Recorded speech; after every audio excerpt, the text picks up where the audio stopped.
Good afternoon, everybody.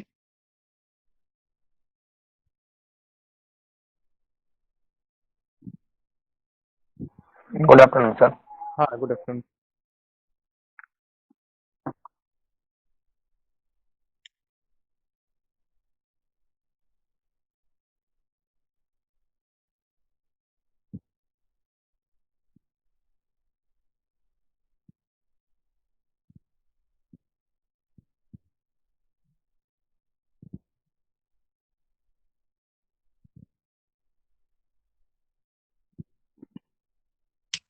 Board तो आप लोग को दिख रही है ना?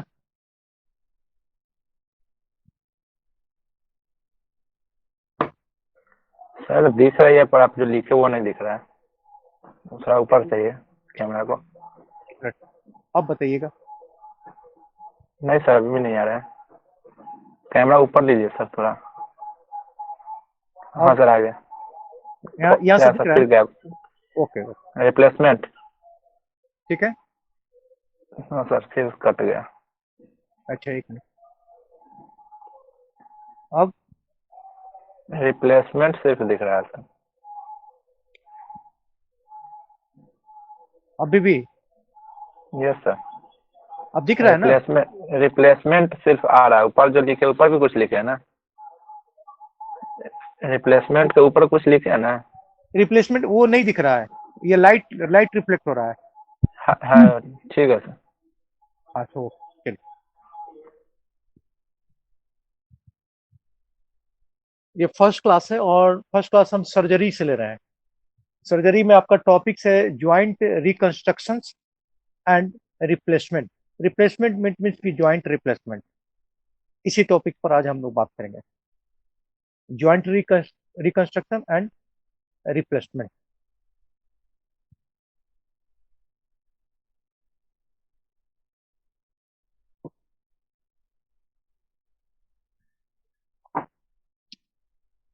टू कॉमन ज्वाइंट,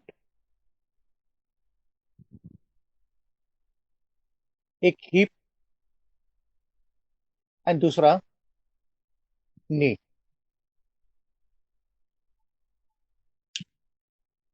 ये दो कॉमन जॉइंट हैं जिसमें इंजुरी डायरेक्ट या इनडायरेक्ट।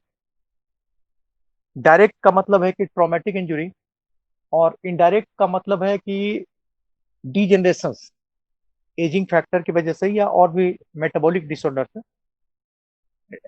ये धीरे धीरे ये डीजेनरेट करना शुरू कर जाते हैं। और ये दोनों ज्वाइंट्स, नी ज्वाइंट हो या हिप ज्वाइंट हो, बिग ज्वाइंट है एंड वेट वियरिंग ज्वाइंट है। पूरे बॉडी का वेट पहले हिप ज्वाइंट से ट्रांसमिट होकर नी ज्वाइंट, और नी ज्वाइंट से फिर कैल्केनियस होते हुए नीचे की ओर अर्थ में प्रवेश कर जाता है। तो ये दोनों उसका डैमेज हो जाना या ये दोनों का इंजुरी हमें locomotive disorder, locomotive disorder in the sense कि चलने फिरने में असमर्थता या डिसएबल्ड हमें कर देता है। तो बड़ा ध्यान देना होता है hip joint and knee joint पर। और किसी भी इंजुरी जब हमें लग रहा है कि अब इसको यहाँ से मेडिसिनल ट्रीटमेंट या फिर और कोई मेथड है ट्रीटमेंट का, ये फेल्योर कर जाएगा या फेल्योर कर चुका है ट्रीटमेंट प्रोटोकॉल के करने के लेने के बाद, तब हिप या नी रिप्लेसमेंट की ओर हम लोग बढ़ते हैं।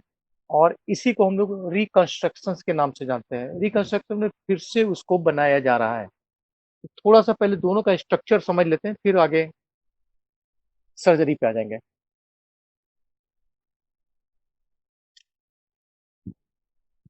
अगर हिप जॉइंट की बात करें,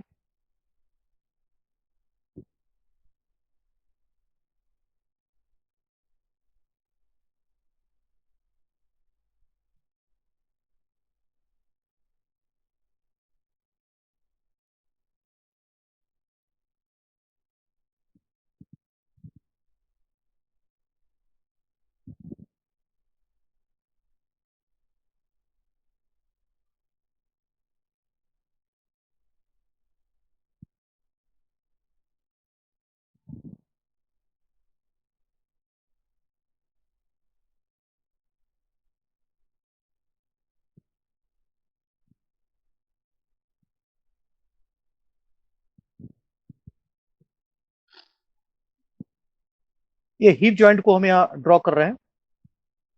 ये हमारा हिप बोन है और हिप बोन में लेटरल लेटरल साइड का मतलब किनारे के साइड में एक कैविटी लाइक स्ट्रक्चर है, जो हिप बोन के तीनों segment ilium, pubic and ischium तीनों बोन के मिलने से यहाँ पे ये फॉर्म कर जाता है।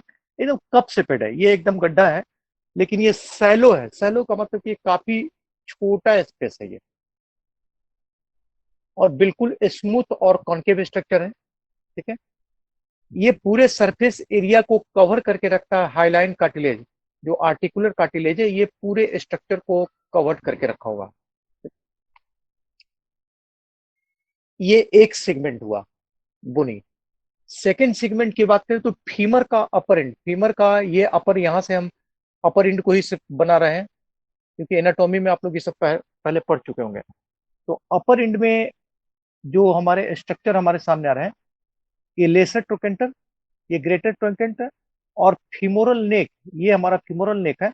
और फीमोरल नेक लास्ट में फीमोरल हेड में, जो बिल्कुल स्मूथ एंड कॉन्वेक्स स्ट्रक्चर है, इसमें कन्वर्ट कर गया है। और ये पूरा head almostly covered with highline cartilage, पूरा का पूरा ये हाईलाइन कार्टिलेज से ढका हुआ है। और फीमोरल हेड में एक छोटा सा यहाँ पर पीटोफोबिया होता है, सुराख होता है। इससे लिगामेंटम फ्लावा, लिगामेंट्स निकल के हिप जॉइंट को इस ढंग से ऐसे करके ग्रास पकड़ के रखता है, ताकि जॉइंट में डिसलोकेशन या सबलक्सेशन का प्रॉब्लम सामने ना आए। तो एक एसिटाबुलम, एक फीमोरल हेड, दोनों आर्टिकुलर कार्टिलेज मतलब कि हाईलाइन कार्टिलेज से कवर है, और साथ में जो फीमर के हेड में जो सुराख है, जिसको हम लोग पीटोफोबिया बोल रहे हैं, वहां से लिगामेंट्स निकलता है, जिसका नाम है लिगामेंटम फ्लावा। ये पूरे हिप जॉइंट के एसिटाबुलर कैविटी को कवर करके रखता है। लिगामेंटम फ्लावा, ये तो बड़ा नॉर्मल स्ट्रक्चर हो गया। और आप जान रहे हैं कि हिप में 6 मूवमेंट हमारे पास है: flexion, extension, abduction, adduction,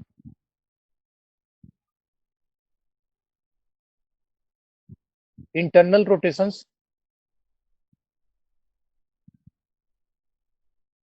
and external rotations.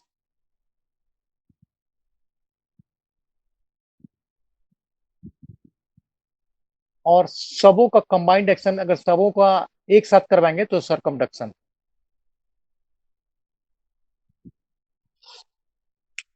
Flexion मैंने हिप, आगे पैर को आगे को उठा रहे हैं हिप से। एक्सटेंशन में पैर को पीछे ले रहे हैं। एबडक्शन मतलब पैर को फैला रहे हैं, हिप जॉइंट से फैला रहे हैं।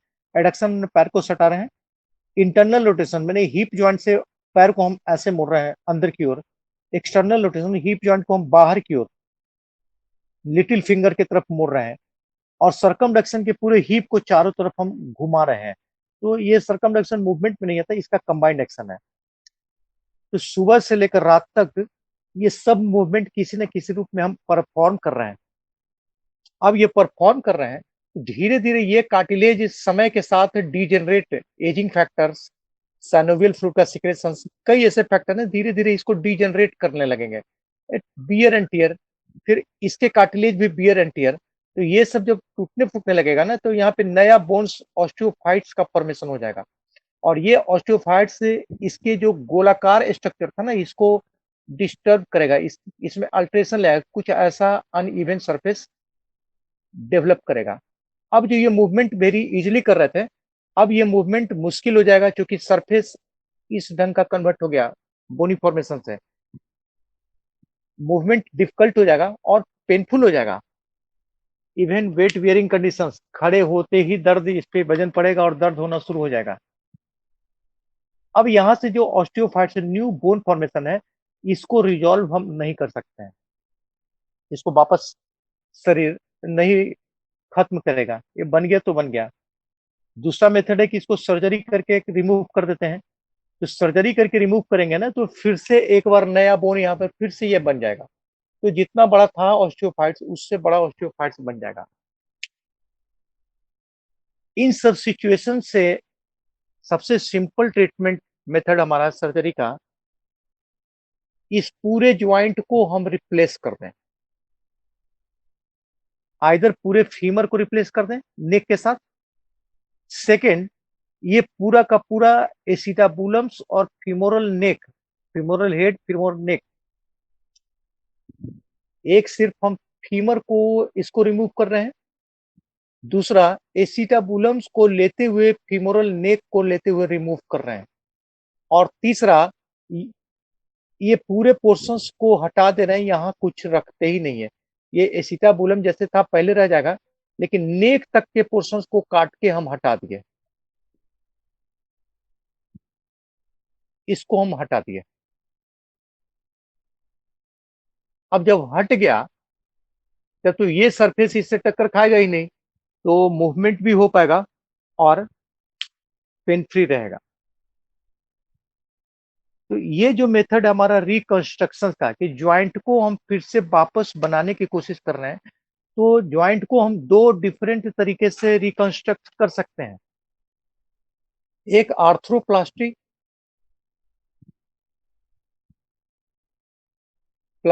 दूसरा आर्थ्रोडेसिस। हमारे पास दो डिफरेंट टेक्निक है रिकंस्ट्रक्ट करने का।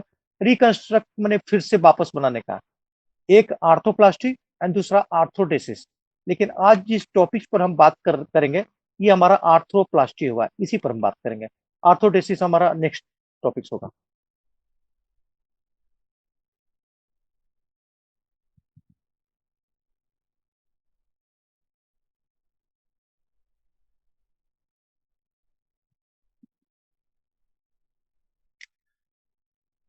आर्थ्रोप्लास्टी का मतलब भी होता है ज्वाइंट रिप्लेसमेंट।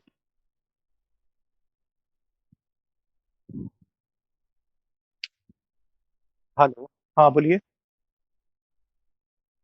आवाज आपकी कट कर आ रही है, फिर से बोलिए। आप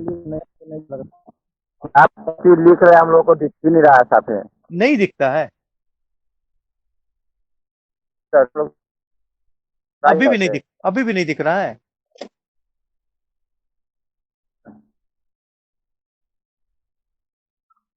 सर लैपटॉप पे जैसे कि पहले पढ़ाते थे वैसे करिए ना, खास बोर्ड पे लिखने का।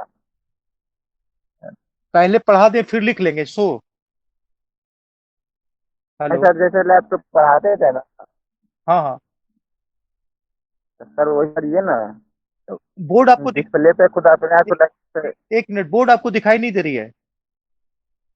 बोर्ड सर दिखाई दे रही सर, आपका जहाँ तक हाथ है वहां तक दिखाई दे रही सर, उसके ऊपर आप जो लिखते हैं वो नहीं दिखाई दे रहा। अच्छा अच्छा, जो दिख रहा है नहीं दिखाई दे रहा। अभी जो लिखे वो दिखाई नहीं दे रहा है। नहीं ये क्या लिखा होगा, इसको बड़ा करते तो शायद पता चले।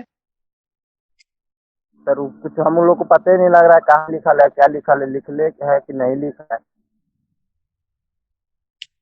अच्छा, एक मिनट सर थोड़ा कैमरा एक मिनट एक मिनट एक मिनट।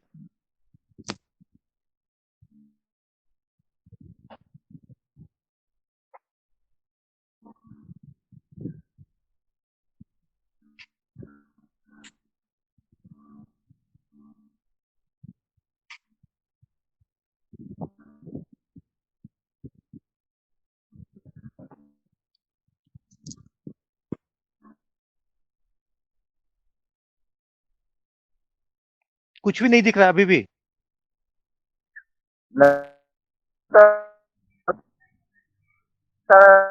हाँ सरोज, आपको नहीं दिख रही है तो अपना नेटवर्क चेक करो, ठीक है? सर, सर वैसे दिख रही clear आप? आ रही है। सर आपको दिख रही है ना? जी सर, जी सर। वही तो कहे कि अभी तक तो किन्हीं को दिक्कत नहीं हुई है। नेटवर्क चेक करो, नहीं आ रही है आपके मोबाइल में क्लियर तो। अच्छा सर, एक बार आप बताइएगा, कैमरा सही सही है या हम आगे पीछे कर रहे हैं, देख लीजिए अपने कैमरा। हाँ सही है सर, सही है सर, दिख यहाँ रहा ठीक है, यहाँ पे? है। हाँ ठीक है सर। ठीक ठीक। ठीक।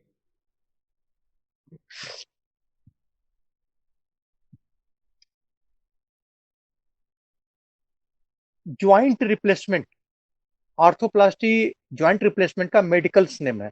हम लोग ज्वाइंट रिप्लेसमेंट शब्द का इस्तेमाल नहीं करते हैं, आर्थ्रोप्लास्टी शब्द का इस्तेमाल करते हैं। इसका मतलब है कि ज्वाइंट रिप्लेस करने वाला है। अब हिप ज्वाइंट पर बात करेंगे अलग, फिर नी ज्वाइंट पर बात करेंगे हम अलग।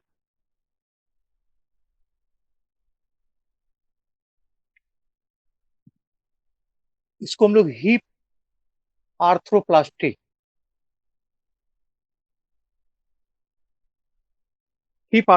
में रखते हैं। हिप आर्थ्रोप्लास्टी दो तरह का सर होता है। नीचे करके लिखिए, कुछ दिख ही नहीं रहा है।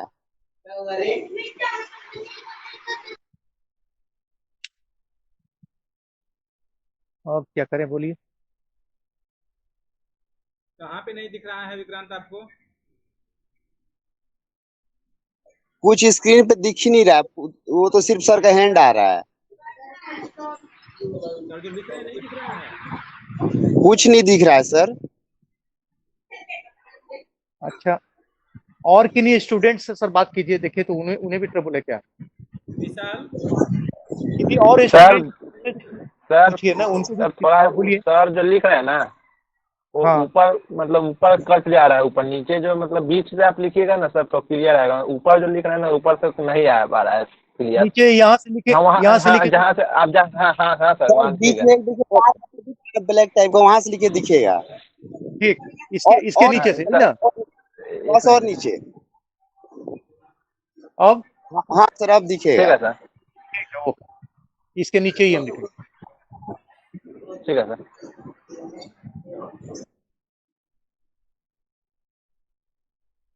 हिप रिप्लेसमेंट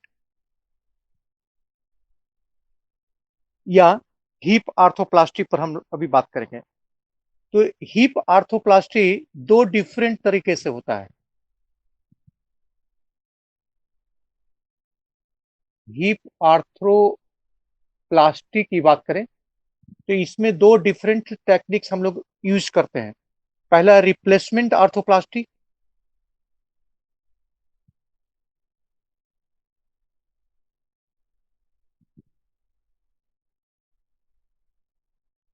और दूसरा excisional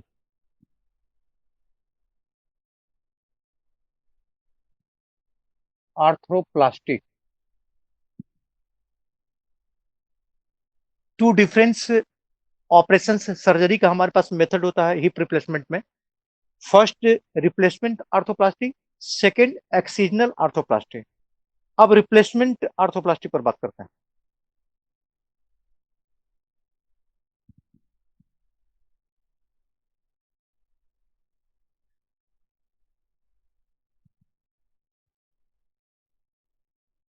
replacement arthroplasty of hip, ये फिर दो डिफरेंट पार्ट का, दो अलग अलग सर्जरी हम लोग करते हैं। एक हेमी आर्थोप्लास्टी या हेमी रिप्लेसमेंट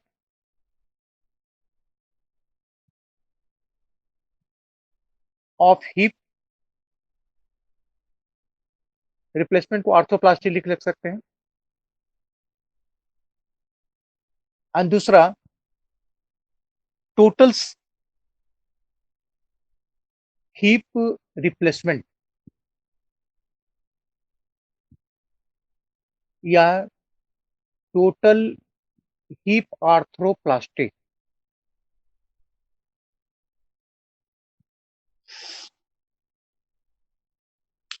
ये दो टेक्निक्स हमारे पास है रिप्लेसमेंट में।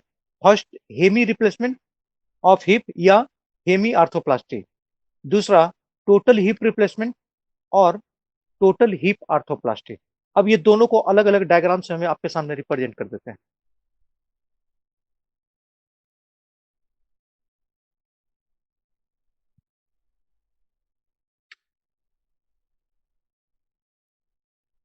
पहले हेमी आर्थ्रोप्लास्टी,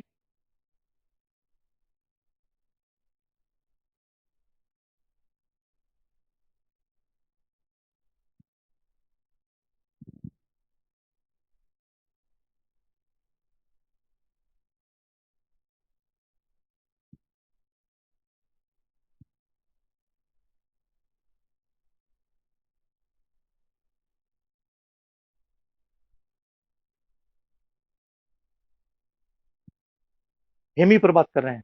अभी बात की है कि हिप जॉइंट के फॉर्मेशन में टू डिफरेंट बोन्स, एक हिप बोन का एसिटाबुलम और दूसरा फीमर का फीमोरल हेड। यही दोनों पार्टिसिपेट कर रहे हैं ना। ये जब तक दोनों बोन नहीं मिलेगा तब तक जॉइंट्स बनने नहीं जा रहा है। हेमी आर्थोप्लास्टी माने अर्ध, आधा। आधा का मतलब ये नहीं हुआ कि यहां से यहां ऐसे ऐसे करके आधा आधा रिप्लेस कर दिए, ये नहीं होता है। आधा का मतलब कि हिप ज्वाइंट जैसे मेरा था वैसे ही छोड़ दिए, एसिटाबुलम से किसी तरह का छेड़छाड़ नहीं किया जाता है, एकदम बिल्कुल जैसे था वैसे छोड़ दिया गया। लेकिन ये जो हमारा फीमोरल हेड है एंड फीमोरल नेक, इतना दूर के पोर्शंस को काट दिया जाता है, इसको पहले रिमूव कर लेते हैं सर्जिकल मेथड से, इसको एम्पुटेट कर लेते हैं, निकाल के हटा देते हैं। ये इतना दूर के पोर्शंस को हमने हटा दिया। अब ग्रेटर टोकेंटर लोकस लेसर टोकेंटर, उसके बाद साफ्ट ऑफ द फीमर हमारे पास रह जाता है। इतना दूर के पोर्शंस को निकाल के हमने फेंक दिया। ये जो लॉस्ट हुआ इसको हम लोग ऑस्टिन मूर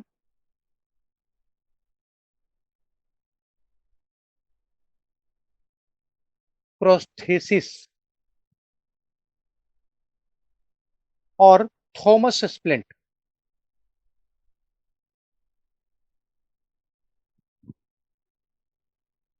दो अलग अलग इक्विपमेंट्स हमारे पास आते हैं। प्रोस्थेसिस जान रहे हैं आप लोग या नहीं जानते हैं? कोई एक बताइए, प्रोस्थेसिस जान रहे हैं ना, ऐसा ना कि हम बढ़ते चले और आप जाने नहीं।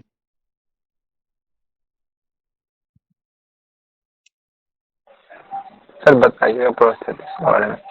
ऑर्थोपेडिक्स में दो तरह का वर्ड यूज किया जाता है, ऑर्थोसिस एंड प्रोस्थेसिस। ऑर्थोसिस का मतलब होता है कि बाहर से सपोर्ट दिया गया, जैसे देखे होंगे बहुत लोग गर्दन में कॉलर लगाते हैं, सर्वाइकल स्पॉन्डिलाइटिस हो जाता है। कमर में दर्द है, लो बैक एक है तो कमर में बेल्ट लगा के चलते हैं। कई हाथ में कुछ पहन के चलते हैं जो आपको दिखाई देता है बाहर से। तो जो एक्सटर्नली अप्लाई किया जाता है आर्टिफिशियल इक्विपमेंट्स, उसको हम लोग ऑर्थोसिस बोलते हैं। और प्रोस्थेसिस बोलता है ना कि कोई एनाटॉमिकल स्ट्रक्चर को हमने रिमूव किया, एलिमिनेट कर दिया शरीर से, उसको निकाल दिया, और उसको निकालने के बाद उसकी जगह पर कोई आर्टिफिशियल इक्विपमेंट्स हम अप्लाई कर रहे हैं। सर से लेकर पांव तक, उसको हिप से कोई लेना देना नहीं है, सर से लेकर पांव तक कहीं पर भी एनाटॉमिकल स्ट्रक्चर को रिमूव करके उसके जगह पर रिप्लेस किया जा रहा है कोई आर्टिफिशियल इक्विपमेंट। वो लकड़ी का है कि सोना का है, उससे भी लेना देना नहीं है।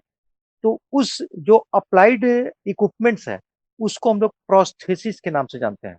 लेकिन एक्सटर्नली अप्लाई करेंगे तो ऑर्थोसिस, और अंदर से एनाटॉमिकल लॉस के बाद अप्लाई करेंगे तो प्रोस्थेसिस। तो यहां पर आप नजर डालिए, तो यहां से हमने हिप के बोन में फीमर का हेड निकाल दिए हैं, फीमर का नेक को निकाल दिए, मतलब एनाटॉमिकल लॉस हो चुका। तो इसकी भरपाई के लिए जो इक्विपमेंट लगाएंगे तो वो प्रोस्थेसिस हो जाएगा। ठीक है, कौन सा प्रोस्थेसिस यूज करेंगे? तो ऑस्टिन मूर प्रोस्थेसिस या फिर थॉमस प्रोस्थेसिस। ये कैसा होता है?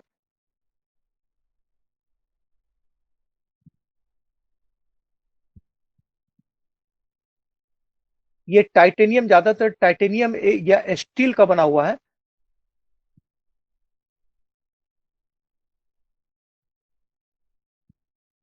ये पूरा का पूरा स्ट्रक्चर टाइटेनियम।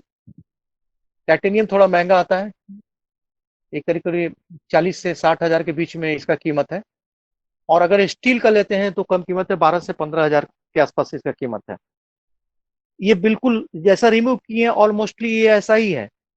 अब ये जो मेडुलरी कनाल है, ये जो यहाँ से बचा हुआ है बोन, इसमें ड्रिल कर देते हैं, गड्ढा कर देते हैं। और गड्ढा करने के बाद ये जो सरफेस है ना वैसा ही उतना ही बड़ा इसमें गड्ढा कर ड्रिल करके बोन को यहाँ से रिमूव कर लेते हैं, इसको निकाल दिया जाता है। ठीक है, ये ड्रिल करके इस पोर्शन को निकाल लिया गया। अब इस चीज को इसी में हम फिट कर देते हैं।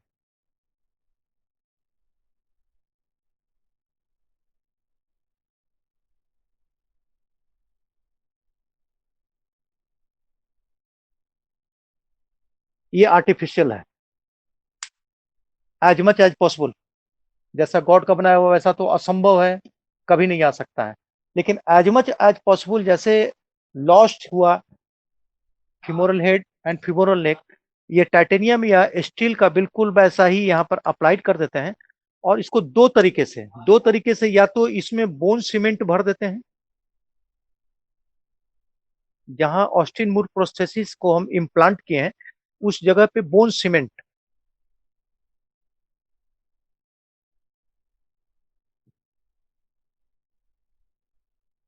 बोन सीमेंट से इसको फिक्स कर देते हैं। बोन सीमेंट एक्चुअली में होता क्या है, तो मिथाइल मेथाक्रायोलेट, यही बोन सीमेंट है। मिथाइल मेथाक्रायोलेट को ये अंदर में डाल दिया जाता है और उसके बाद इस पूरे इम्प्लांट्स को अंदर में फिक्स कर देते हैं। ये इतना स्ट्रांग होता है कि दूसरे जगह से टूट जाएगा, लेकिन ये छूटने नहीं जा रहा है। अगर ओल्ड एज, काफी उम्र दराज पेशेंट है, 70 साल 80 साल है, तो बोन सीमेंट का इस्तेमाल कर दिया जाता है। लेकिन वही 50-55 के हैं, 60 के हैं, तो बोन सीमेंट नहीं देके उसको बस इम्प्लांट कर देते हैं और इम्प्लांट करके पूरे स्ट्रक्चर को क्रैप बैंडेजिंग से या हिप स्पाइका से फिक्स करके छोड़ देते हैं। तो जैसे ही हटाते हैं ना, तो अपने ही यहाँ पे नया बोन का फॉर्मेशन हो जाता है और इस पूरे स्ट्रक्चर को ग्रास्प कर लेता, पकड़ लेता है, बोन सीमेंट के बिल्कुल तरह।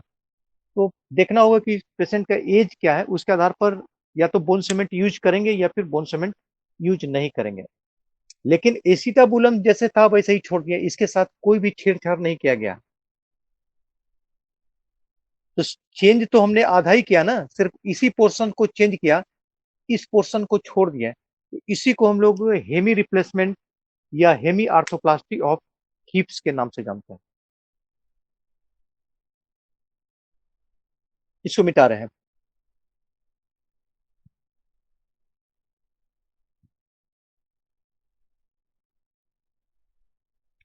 सेकंड आता है टोटल हिप रिप्लेसमेंट।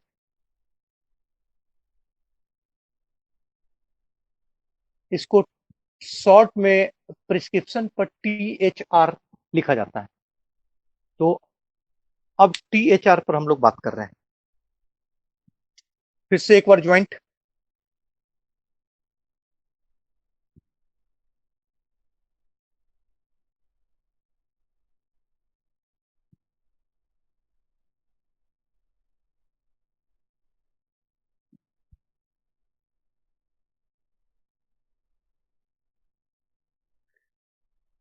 अब यहाँ पे दोनों पोर्शंस को, इसको तो यहां से रिमूव कर लिए जैसे हेमी आर्थोप्लास्टी में किए थे, इस पोर्शंस को यहां से रिमूव कर लिया। सेकंड, ये जो एसिटाबुलर है, तो एसिटाबुलर कैविटी के आउटर पोर्शंस को हमने काट के निकाल दिया।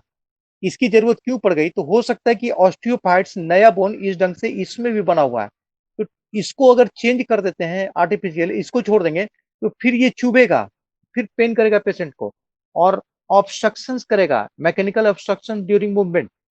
इसलिए बेटर है कि इसको बनाने की जगह ये इतना दूर के पोर्शंस को पूरा का पूरा रिमूव करके निकाल दिया जाए। खत्म हो गई बात। अब जो नया इक्विपमेंट्स इसमें स्टेबल करेंगे उसका स्ट्रक्चर भी लगभग वैसा ही है।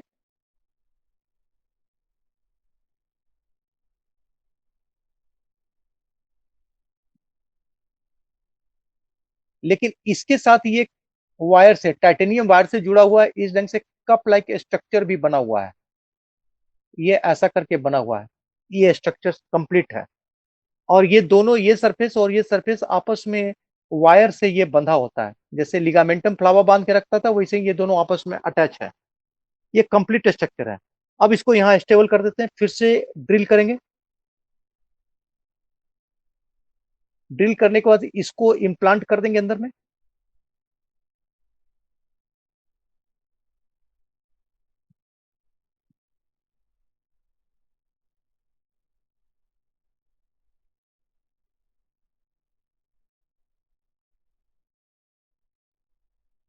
ये वाला पोर्शन इसके साथ अटैच है, तो ये पोर्शन से हम तो दूर बना दिए। इसके साथ ये जो हिप बॉन्ड से रिमूव किए थे, इसके साथ ये जोड़ देते हैं। तो ये भी चेंज हो गया और ये भी चेंज हो गया। तो ये इतना अगर चेंज कर रहे हैं, तो इसको हम लोग टोटल हिप रिप्लेसमेंट या टोटल हिप आर्थोप्लास्टी के अंदर में रखते हैं। ये भी दो तरह का होता है, सीमेंटेड एंड नॉन सीमेंटेड। अगर सीमेंट का इस्तेमाल किए मिथाइल मिथोक्रायोलेट का तो सीमेंटेड टोटल हिप रिप्लेसमेंट। अगर इसको जोड़ने में सीमेंट का इस्तेमाल हमने नहीं किया तो non cemented total hip replacement. ये सर्जरी हिप जॉइंट के लिए। लेकिन जब भी आप hip replacement total hip replacement करते हैं तो एक ड्रॉबैक उसका जीवन भर के लिए रहेगा। ड्रॉबैक का मतलब कि कुछ ऐसा चीज है जो जीवन भर वो नहीं करेगा, उसको कंट्रा इंडिकेटेड पेशेंट को पहले ही डिस्कस कर दिया जाता है। कंट्रा इंडिकेटेड ऑपरेशन के पहले पेशेंट एंड उसके अटेंडेंस को बहुत डिटेल से बता दिया जाता है कि आप दो काम नहीं करेंगे, एक क्रॉस सिटिंग का मतलब है पालथी मार के बैठना। ऑपरेशन के बाद जीवन में कभी नहीं आप पालथी मार के बैठेंगे। सेकंड, स्क्वेटिंग, चुक्को मुक्को कभी नहीं बैठेंगे। ये दोनों जीवन भर के लिए कंट्राइंडिकेटेड है और इसकी चर्चा पहले पेशेंट से और उसके अटेंडेंट से कर ली जाती है। ऐसा ना हो ऑपरेशन के बाद कहेंगे कि हम चुक्को मुक्को नहीं बैठेंगे तो हम ऑपरेशन क्यों किया आप, या हम पालथी नहीं मारेंगे तो ऑपरेशन आपने क्यों किया, तो लीगल नोटिस भी आ सकती है। तो पहले ये दोनों डिस्कस हम लोग कर लेते हैं। आखिर ऐसा क्यों करते हैं, तो बताता है कि हिप जॉइंट्स, जैसे ये हमारा शरीर है,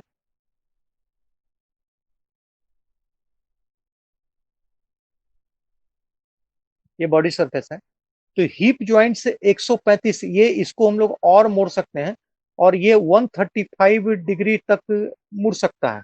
हिप का फ्लेक्शन हमारा 135 डिग्री है। अगर पैर को घुटना को मोड़ रखें तब, और घुटना को सीधा करके हिप को मोड़ें तो 90 डिग्री तक जाता है। तो 135 डिग्री तक मूवमेंट हम लोग जनरल नॉर्मल पर्सन कर पाते हैं।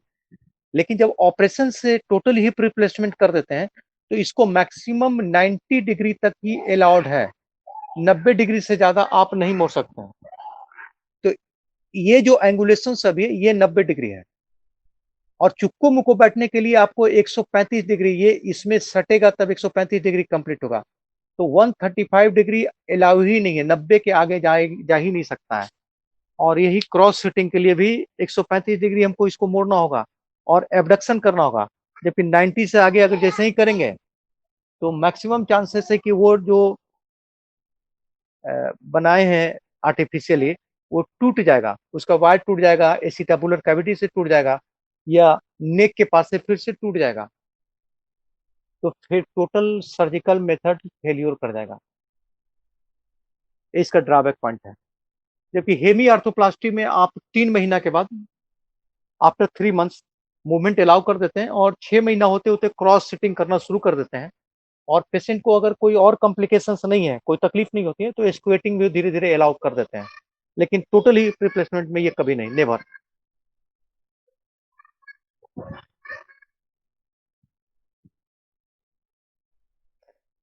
अब नी जॉइंट पे हम आएंगे।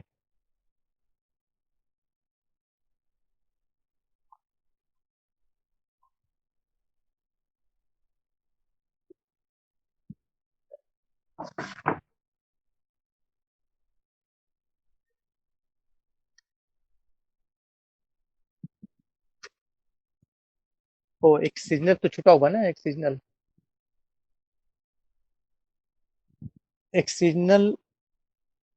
आर्थ्रोप्लास्टी।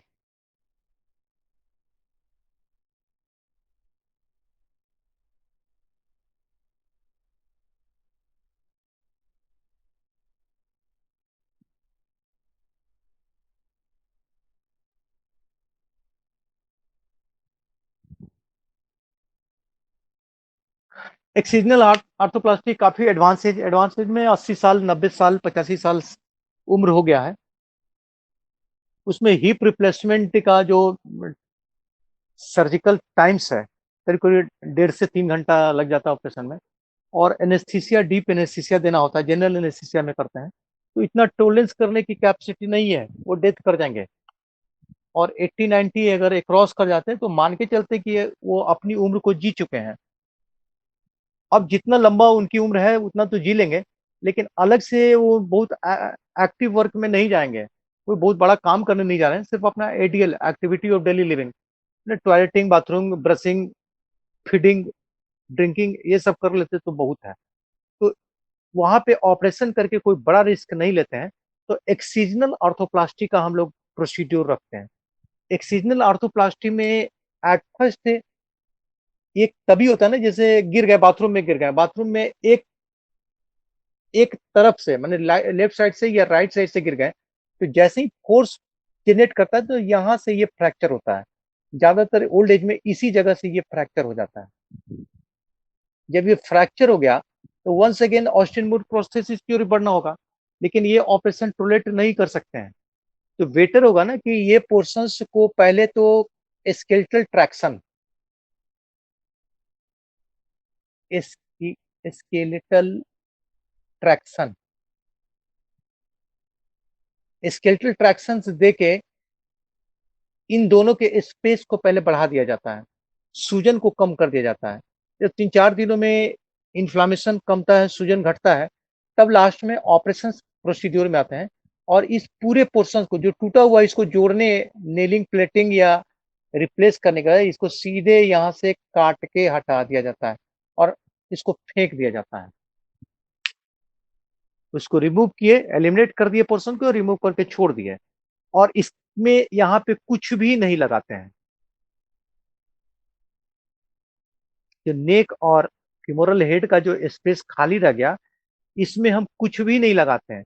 जब कोई इम्प्लांटेशन यहाँ पे नहीं करते हैं, तो ऐसे सर्जरी को, रिकंस्ट्रक्टिव मेथड को हम लोग एक्सीजनल आर्थोप्लास्टी कहते हैं। मसल्स जो चारों तरफ है हिप बोन का, gluteus maximus, gluteus medius, gluteus minimus, tensor fascia lata, abductor muscles, उसके बाद ये आपका मैग्नम ब्रेविस, लॉन्गस, सर्टोरियस, ये चारों तरफ से मसल्स इस बोन को पकड़ के रखते हैं। तो आपको लग रहा होगा कि इसको हटा दिए तो इधर से उधर हो जाएगा, लेकिन ऐसा होने नहीं जा रहा है। ये ऐसा ही रहेगा, मसल्स उसको चारों तरफ से पकड़ के रखते हैं। Adductor Magnus, adductor longus, adductor Brevis आगे से, सर्टोरियस सामने से, उस पर टेंसर फार्सा लाटा एबडक्टर पीछे किनारे से, और पीछे से में gluteus maximus, gluteus medius and gluteus minimus. ये काफी स्ट्रॉन्ग मसल्स है और बहुत वॉल्यूम वाला मसल्स है। तो इस पूरे फीमर फीमर को ये अपने साथ जोड़ के रखता है, लेकिन फिर भी ये थोड़ा सा ऊपर की ओर आ जाएगा। जो ये लॉस्ट किया है, तो बोन जो है ना, धीरे धीरे धीरे करके ये ऐसे करके ऊपर की ओर आ जाएगा। मतलब कि जो स्पेस इतना होना चाहिए था काटने के बाद, ये घट के अब इतना रह गया। जब इतना रह गया तो मान लेते हैं कि ये 1 से 1 इंच टू 2 इंच, 1 से 2 इंच ये बोन ऊपर की ओर चढ़ गया, मसल उसको खींच लिया, तो उतना ही तो नीचे भी अंतर पड़ जाएगा ना। फीमर 1 से 2 इंच अगर ऊपर चढ़ गया, तो जो दाहिना पैर है और बायां पैर है, अगर दाहिना पैर में ऑपरेशन हुआ तो वो 1 से 2 इंच ऊपर चढ़ जाएगा ना। तो लिम्ब डिस्प्रेसी का मतलब कि दोनों लिम्ब के लेंथ में डिफरेंस आ जाएगा, लंबाई अलग अलग हो जाएगा। तो उसको कंपनसेट करने, छोटा, एक छोटा हो जाएगा। हाँ छोटा हो जाएगा। तो छोटा हो जाएगा ना, तो उसके लिए करेक्टिव शू दे देंगे, अंदर कुछ नहीं करेंगे, करेक्टिव शू अप्लाई कर देंगे। करेक्टिव शू मैंने जूता या चप्पल देंगे, तो जो साइड जितना छोटा है ना, उतना मोटा सोल उसमें लगवा देंगे नीचे में, 1.5 इंच 2 इंच जितना छोटा है मेजरमेंट के बाद, उतना सोल लगवा देते हैं, और ये इसमें सोल नहीं रहता है, जो नॉर्मल रहता है। तो ये जो डिस्प्रेसिव हुई ना, इसकी भरपाई हो जाती है। Yes sir. और छोड़ देते हैं, 80 साल 90 साल में क्या करना, अब ये बाकर लेके जितना दिन चलेंगे चलेंगे।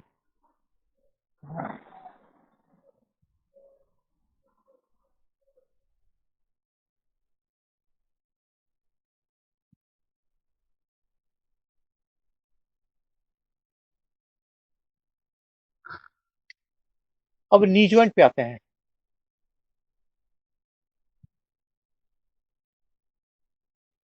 पहले उसका स्ट्रक्चर समझ लेते हैं।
ये फीमोरल कॉन्डाइल,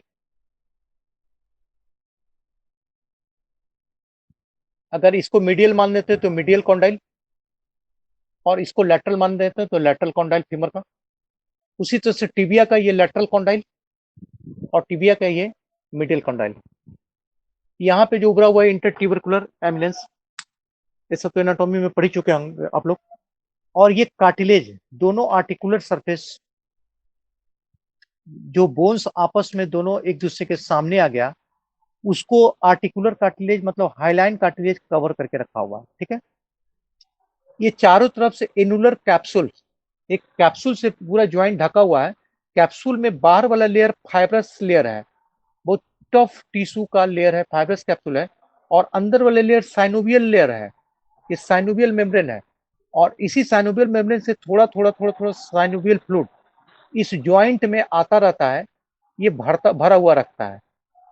ये ज्वाइंट को अलग भी रखता है, ज्वाइंट को न्यूट्रिशन भी देता है, और इतना लुब्रिकेंट होता है मोबिल की तरह कि जब हम मूवमेंट करते हैं, ज्वाइंट को मोड़ते हैं, तो ये कार्टिलेज को फ्रिक्शन लेस बना देता है, उसमें किसी तरह का घर्षण होने नहीं देता है। अब समय बीता, उम्र बीता, तो जैसे जैसे उम्र बीता ना, सब चीज डीजेनरेट करता है। तो पहले साइनोवियल मेम्ब्रेन है, ये इसमें डीजेनरेशन शुरू होगा, ये डीजेनरेट करेगा, मतलब कि साइनोवियल फ्लूइड का बनना कम होगा। साइनोवियल फ्लूइड का बनना कम होगा मतलब कि ज्वाइंट का स्पेस घटेगा। साइनोवियल फ्लूइड कार्टिलेज को न्यूट्रिशन देता है, कार्टिलेज के को कोई ब्लड वेसल सप्लाई नहीं देता, हाइलाइन कार्टिलेज को, ये इसी से एब्जॉर्ब करता है। तो इसको न्यूट्रिशन कम मिलेगा तो धीरे धीरे करके ये वीक होने लगेगा, और इसमें बियर एंड टियर माने कि कहीं कहीं से टूटने फूटने लगेगा कार्टिलेज। जब कार्टिलेज टूटेगा फूटेगा और आप मूवमेंट कंटिन्यू रखेंगे, तो ये बोनी सरफेस और ये बोनी सरफेस आपस में रगड़ खाएंगे, और रगड़ खाएंगे तो माइक्रो फ्रैक्चर, एकदम छोटा छोटा छोटा छोटा फ्रैक्चर होगा, जो हमें पता भी नहीं चलेगा। और माइक्रो फ्रैक्चर जब बोन भरेगा तो नया बोन वहां पे बनेगा, नया बोन बनेगा ना, तो ये ऐसे करके कोनिकल्स प्रोजेक्शन ऐसे करके निकल जाएगा, जिसको हम बोलते हैं न्यू बोन ग्रोथ या ऑस्टियोफाइट। ये परमानेंट चेंज है, ये चुभेगा चलते समय, खड़ा होते समय, परमानेंट। और ये धीरे धीरे करके हर ज्वाइंट में पूरे सरफेस एरिया में ये डेवलप होता जाएगा, और ये ज्वाइंट फ्यूजन के स्टेज में, लगभग फ्यूजन के स्टेज में डेवलप कर जाएगा। ये ऑस्टियोआर्थराइटिस, रूमेटॉइड अर्थराइटिस में बहुत कॉमन है। जब ये ज्वाइंट फ्यूजन के स्टेज में आएगा तो ज्वाइंट खत्म हो चुका, पेनफुल हो जाएगा, नॉन वेट बियरिंग कंडीशंस में आ जाएगा, वजन नहीं लेते हैं, तब ये नी ज्वाइंट में रिप्लेसमेंट थेरेपी की ओर बढ़ते हैं, मतलब नी आर्थ्रोप्लास्टी की ओर बढ़ते हैं। जैसे हिप ज्वाइंट में हमारे पास 3 मेथड था, hemi arthroplasty, total hip replacement and excisional replacement. ठीक उसी तरह से नी ज्वाइंट में आते हैं, तो नी ज्वाइंट में भी रिप्लेसमेंट 3 डिफरेंट टेक्निक्स से करते हैं।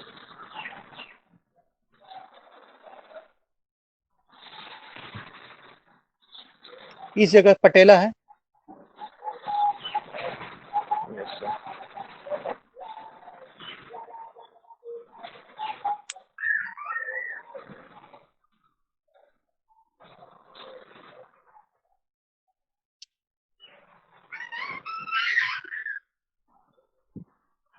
रिप्लेसमेंट, नी रिप्लेसमेंट की बात करें 3 तरीके से, यूनिक कंपार्टमेंटल,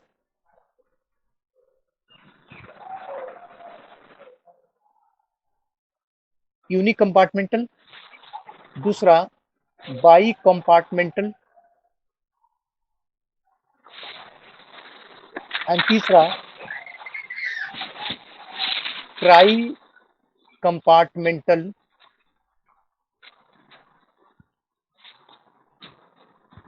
और ट्राई कंपार्टमेंटल को ही हम लोग को टोटल नी रिप्लेसमेंट TKR के नाम से जानते हैं।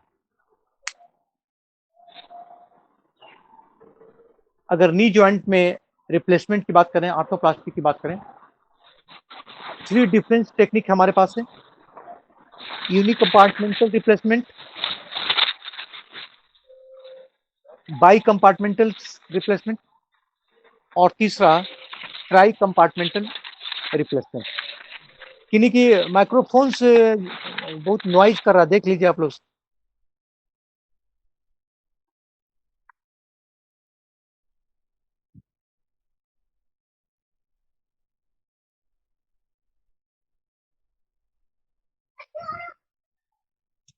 पहले यूनिक कंपार्टमेंटल पर चलते हैं।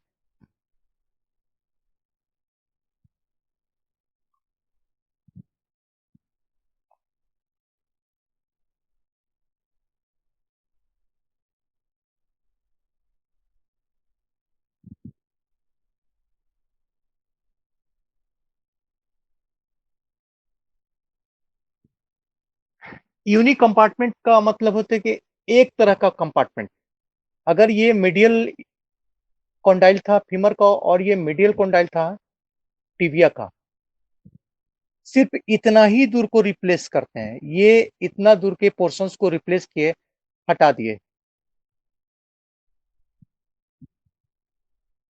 लेकिन बाकी जितना पोर्शंस है लैटरल कॉन्डाइल्स फीमर का एंड लैटरल कॉन्डाइल और टिबिया का, जो ओरिजिनल नहीं छोड़ दिए।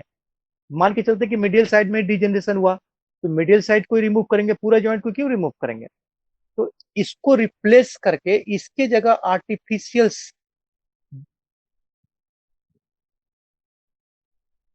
रिप्लेसमेंट, ये आर्टिफिशियल से यहाँ पे बोन सीमेंट से बना दिया गया।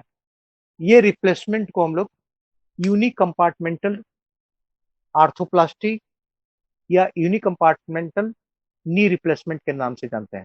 कि जिस साइड डैमेज है सिर्फ उसी साइज के दोनों बोन, एक को नहीं। अगर मीडियल साइड में निकाल रहे हैं तो medial femoral condyle and medial tibial condyle. अगर लैटरल साइड से रिमूव करें तो lateral femoral condyle and lateral tibial condyle.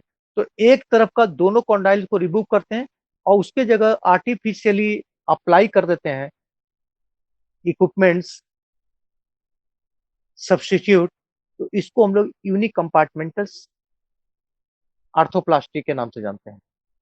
By कंपार्टमेंटल्स में ये दोनों साइड का, इसका मीडियल लैटरल और इसका मीडियल, मतलब टिबिया का मीडियल लैटरल कंपार्टमेंट या कॉन्डाइल और फीमर का मीडियल एंड लैटरल कॉन्डाइल, दोनों को रिमूव कर दिए। लेकिन पटेला जैसे था, पटेला को छोड़ दिए, पटेला से छेड़छाड़ नहीं किए। ये इसको रिमूव कर लिए और ये इसको रिमूव कर लिए, दोनों को रिमूव कर लिए। और रिमूव करने के बाद यहाँ पे आर्टिफिशियल बटन लाइक स्ट्रक्चर होता है, ऐसा बना हुआ होता है। ये यहाँ पे ऐसे करके हमने फिक्स कर दिया। लेकिन पटेला जैसे था वैसे ही छोड़ दिया, पटेला से हमने छेड़छाड़ नहीं किया। तो इसको हम लोग बाई कंपार्टमेंटल्स आर्थोप्लास्टी ऑफ नी या बाई कंपार्टमेंटल नी आर्थोप्लास्टी के नाम से जानते हैं। इसमें जो फॉर्मेशन होता है, बोन को जैसे यहां से यहां तक काट दिए, इसको यहां से यहां तक काट दिए, तो इसको ड्रिल कर देते हैं, यहां से ड्रिल कर देते हैं और ड्रिल करके ये बना ही होता है, इस ढंग से चक्री जैसा बना होता है। ये आर्टिफिशियल हमारा है, इसको इधर फिक्स कर दिए। और ऊपर में बात करते हैं तो ऊपर में भी ड्रिल करके ये फंसा हुआ होता है और ये स्ट्रक्चर्स कुछ ऐसा बना हुआ होता है, एकदम बिल्कुल ऐसा बना होता है। ये दोनों कंपार्टमेंट को सेट कर दिया, ये नीचे और ऊपर। तो that operation is called by compartmental. लेकिन पटेला जैसे था उसको वैसे ही छोड़ दिया। अब उसके बाद आता है ट्राई कंपार्टमेंटल। ट्राई कंपार्टमेंटल मैंने दोनों का कॉन्डाइल्स रिमूव कर लिए, पटेला को रिमूव कर लिया। ठीक है, रिमूव करने के बाद जैसे अभी बनाते हैं ठीक वैसा ही रिकंस्ट्रक्ट इक्विपमेंट्स वहां पे अप्लाई कर दिए।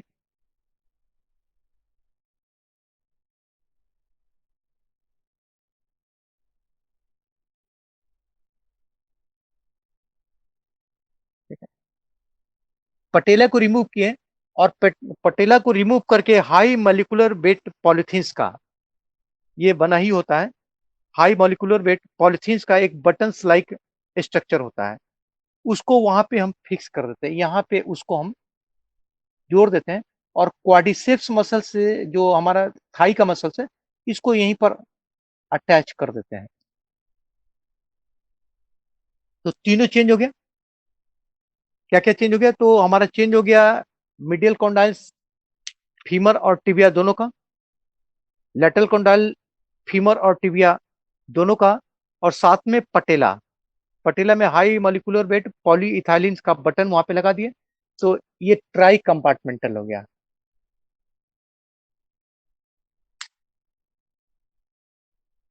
और इसी ट्राई कंपार्टमेंटल ऑपरेशन को टोटल नी रिप्लेसमेंट या TKR के नाम से हम लोग जानते हैं।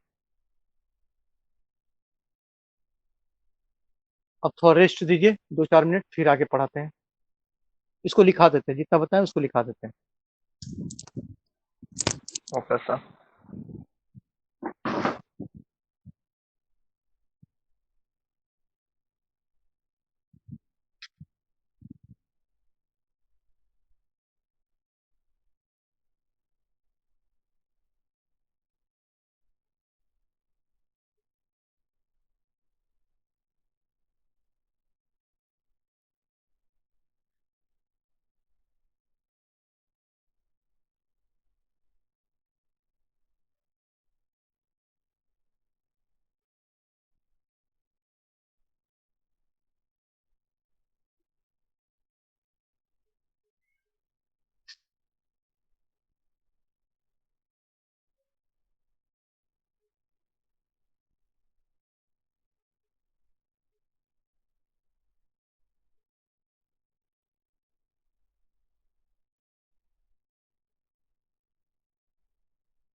हाँ hello,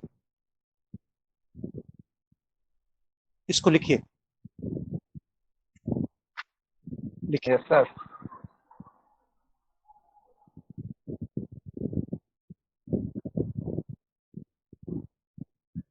in in field of orthopedics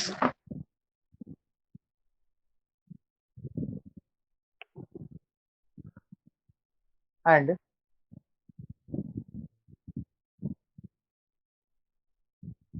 joint reconstruction surgery, in fields of orthopedic and joint reconstruction surgery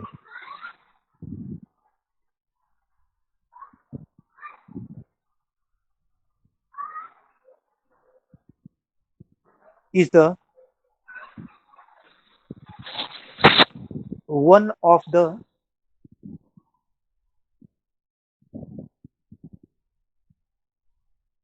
is, is one of the most popular methods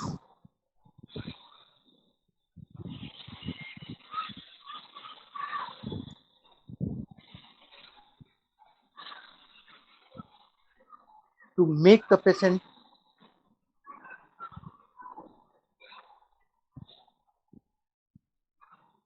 to make the patient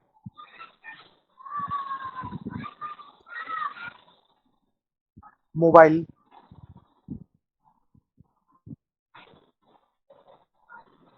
make the patient mobile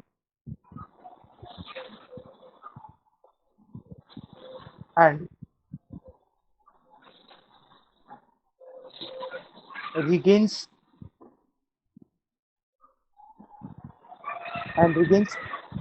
pain free तो क्या बोले sir? And regain मैंने वापस पा लेना and regains pain free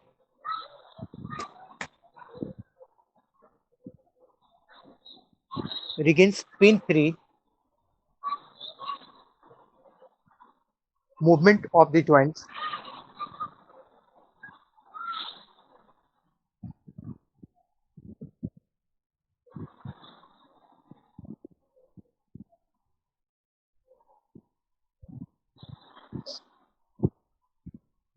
प्रकार change कर लेना है। Okay sir. There are two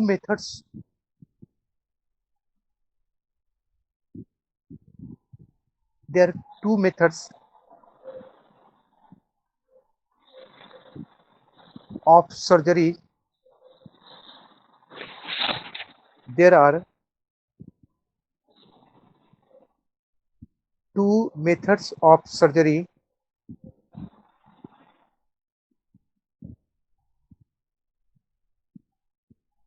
are applied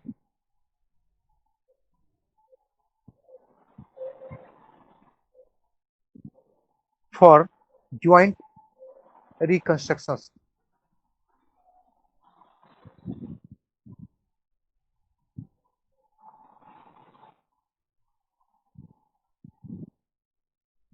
They are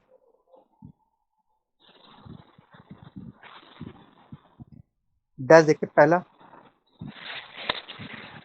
they are yes sir. उसके बाद डैश दे देना, उसके बाद डैश देखे नीचे में पहला पॉइंट आर्थ्रोप्लास्टी,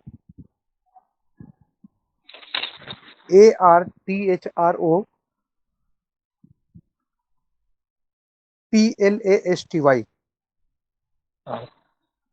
आर्थ्रोप्लास्टी।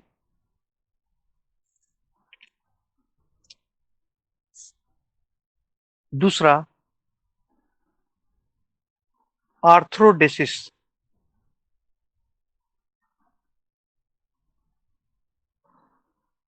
ARTHRODESIS।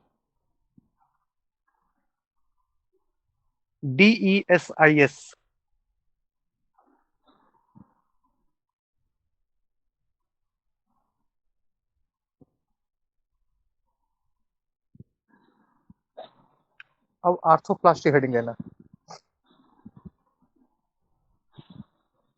एक नंबर का। हाँ आर्थोडेसी तो पढ़ा ही नहीं, वो नेक्स्ट मेरा टॉपिक होगा। Yes sir. Arthroplasty means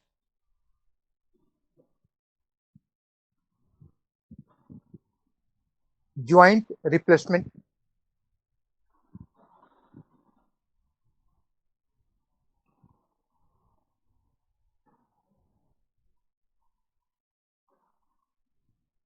either partially or totally,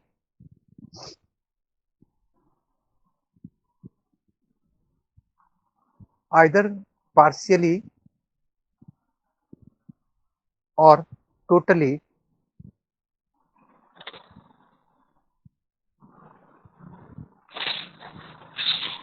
with an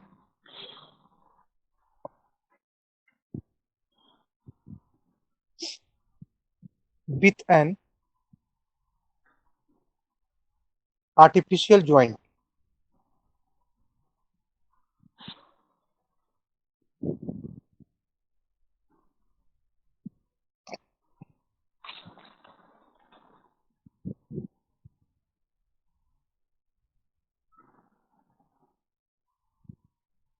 paragraph change हो जाएगा।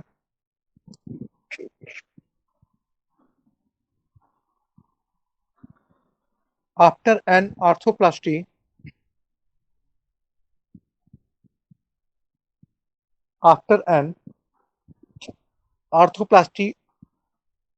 operation,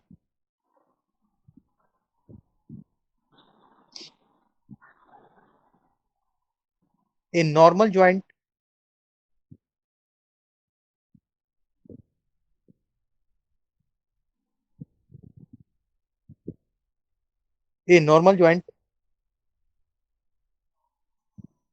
cannot be expected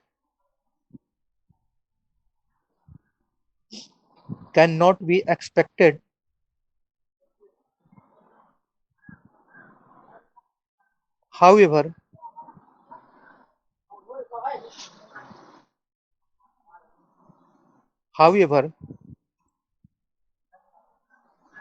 a satisfactory sir spelling बोलिएगा।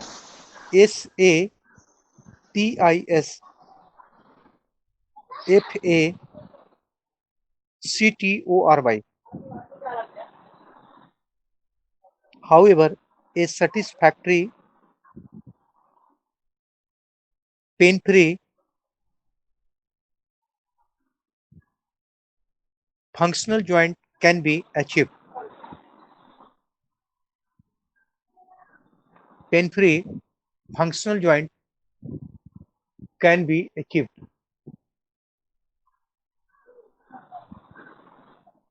कैन बी Pain-free, एक मिनट एक मिला लीजिए। Pain-free functional joint can be achieved. ACHIE, achieved. हाँ achieved. ACHIEVED. अब heading देना है इंडिकेशंस ऑफ आर्थोप्लास्टी।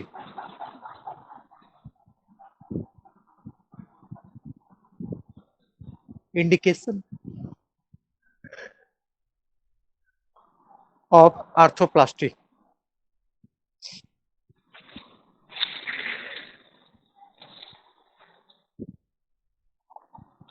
उसमें लिखे ग्रेड 4 और 5 osteoarthritis,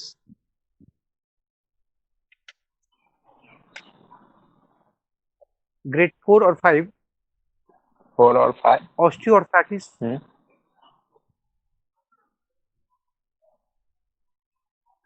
next advanced rheumatoid arthritis,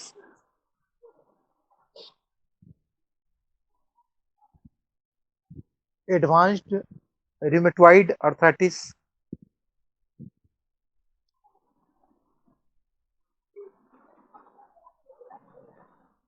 advanced Rheumatoid, RHEUMATOID, advanced rheumatoid arthritis. Next में एंकिलोजिंग, ANKYLOSING,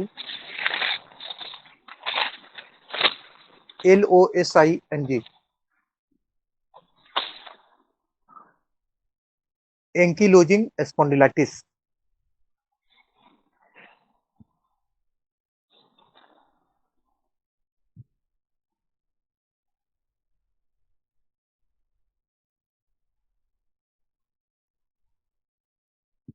नेक्स्ट में लिखे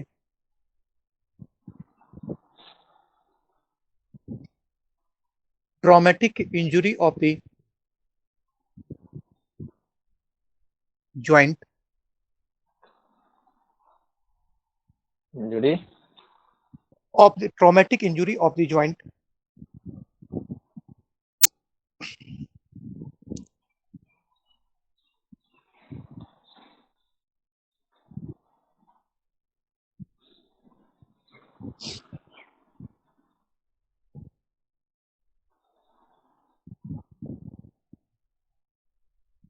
ये हो गया. अब नेक्स्ट टॉपिक्स में ये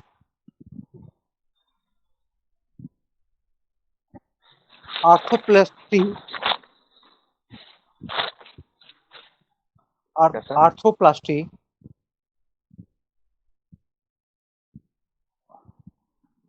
generally performed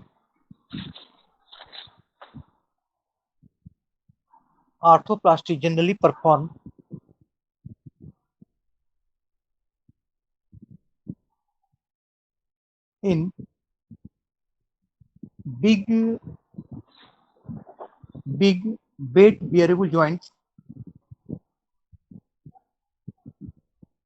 big weight bearable joints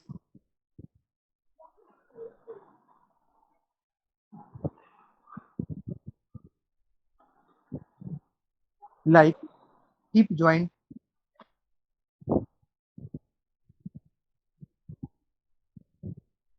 क्या like sir hip joint and knee joint,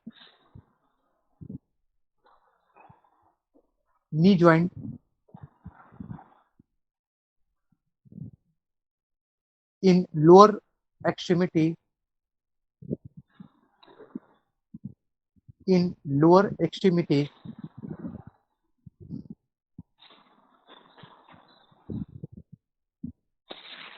and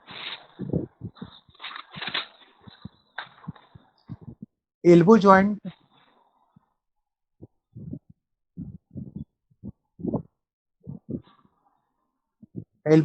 and shoulder joint in upper extremity.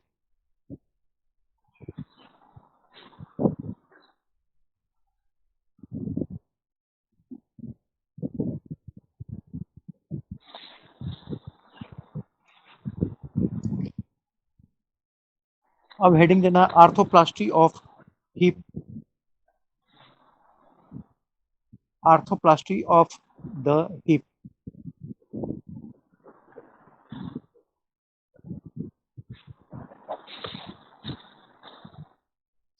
जैसे कि it may be of two types.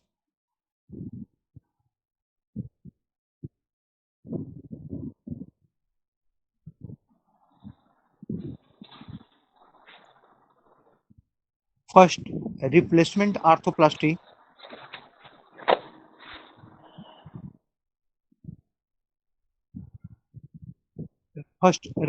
arthroplasty.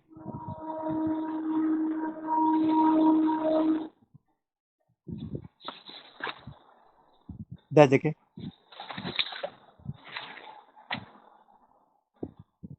In this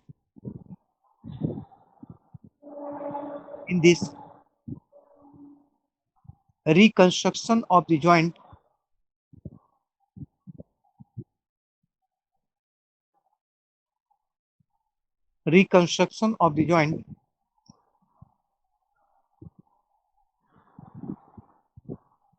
by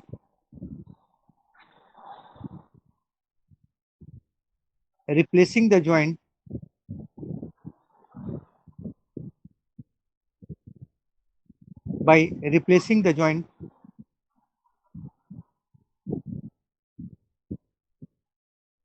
partially or totally.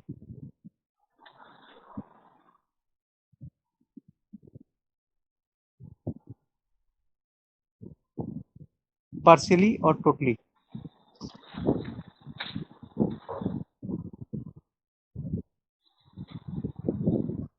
It may be of two types.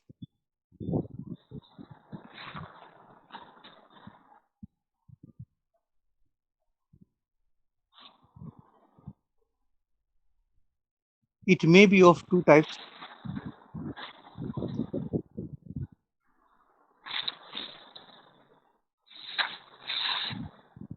A में hemi replacement,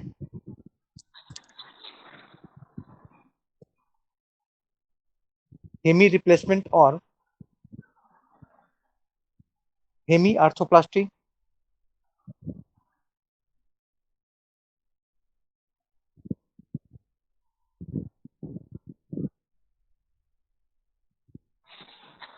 B में total hip replacement,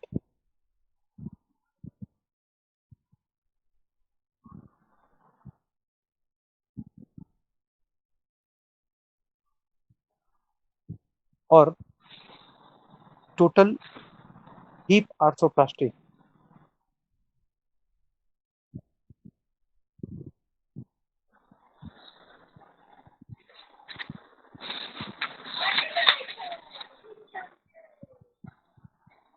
second में लिखे excisional arthroplasty.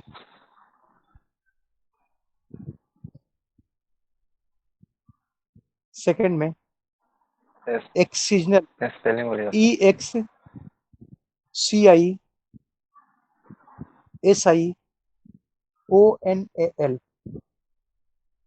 Excisional arthroplasty.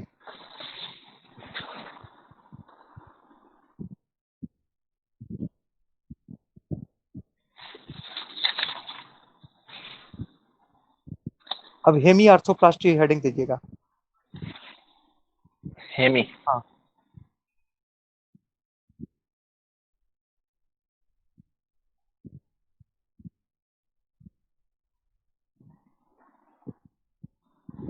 In these operations,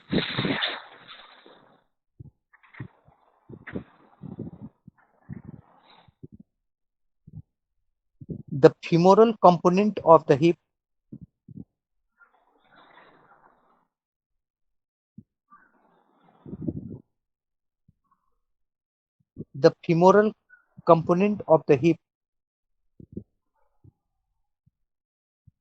joint is replaced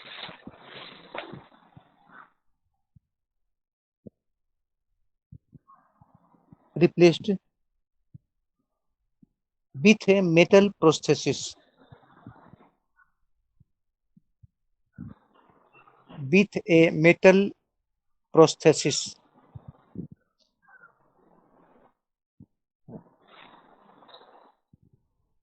The type of prosthesis uses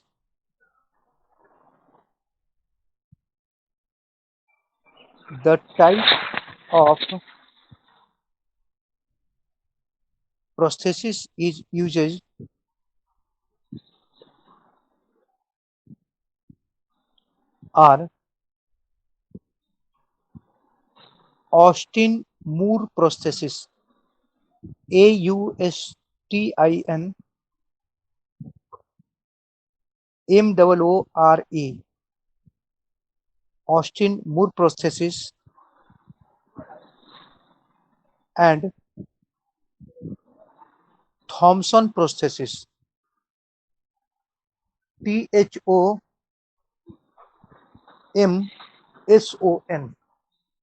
Thompson prosthesis.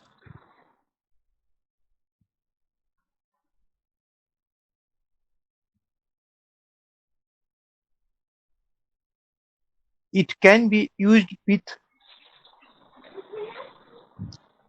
it can be used with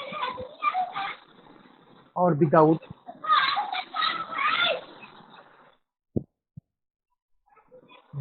without bone cement. With or without bone cement.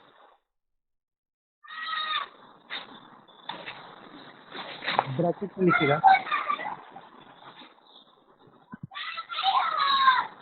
Methyl methacrylate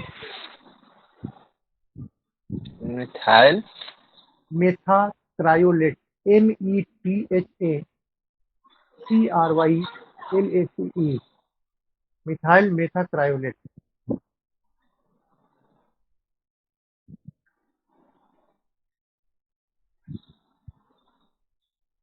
पर आप change करते hemi replacement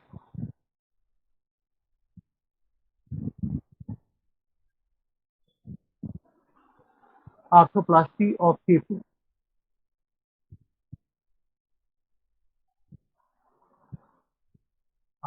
plastic of hip commonly indicated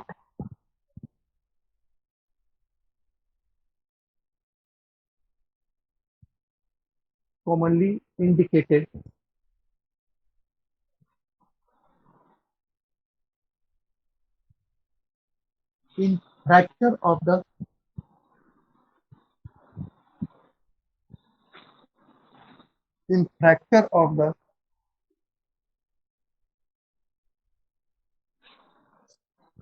femoral neck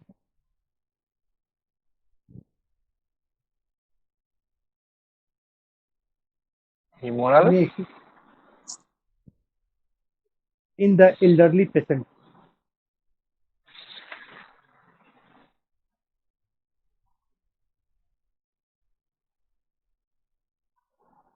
In the elderly patient.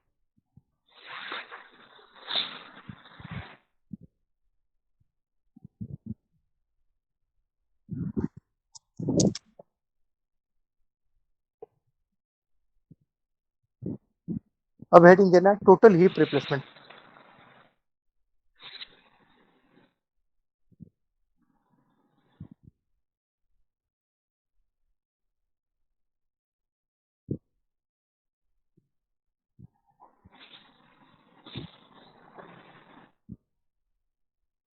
total hip replacement in these operations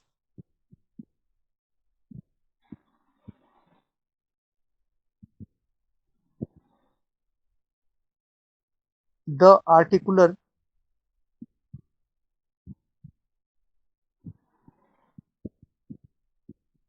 as well as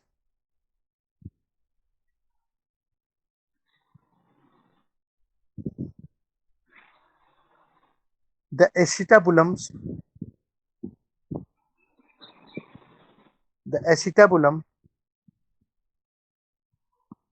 and femoral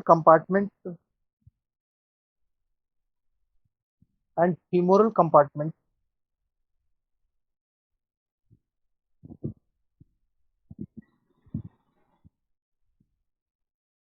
of the hip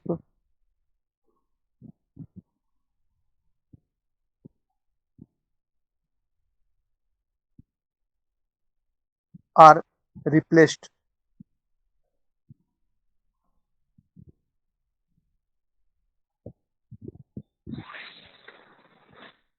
It is also of two types.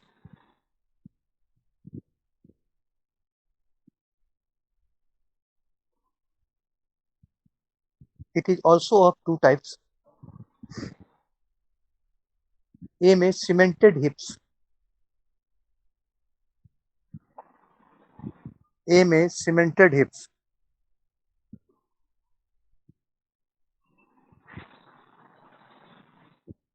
इसमें dash लिखना है. In these operations,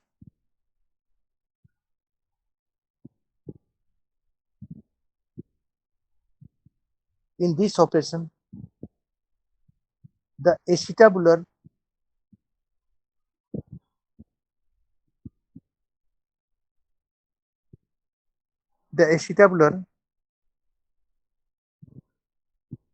as well as the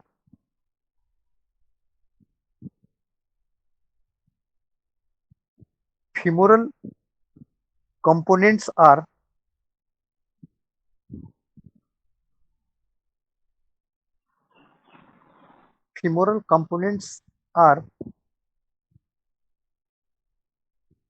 fixed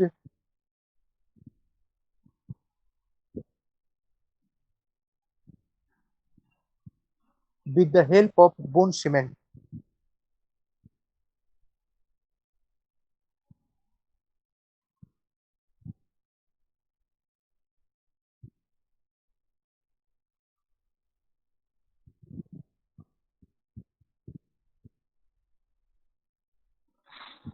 B में लिखना है non cemented hips.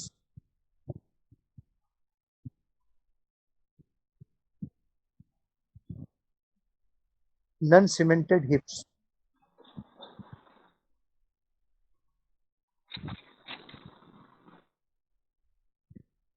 इसमें लिखे it is a recent development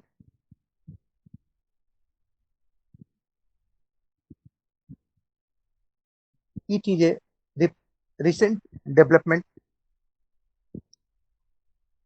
in which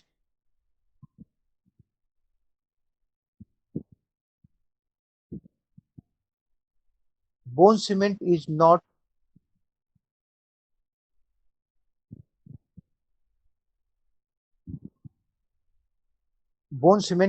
used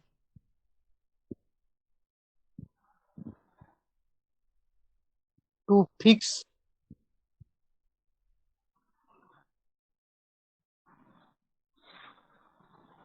both the components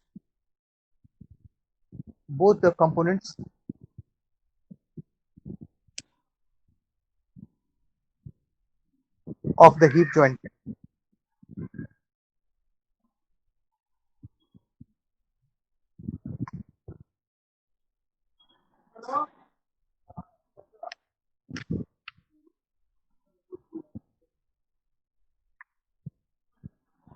अब heading दीजिए excisional arthroplasty.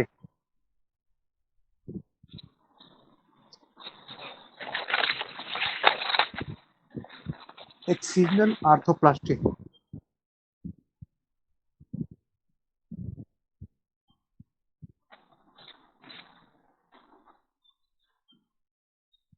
it is also called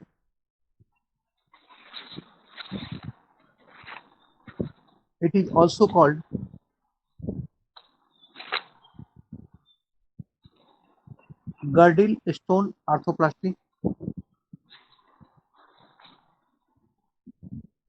Girdle, Girdle,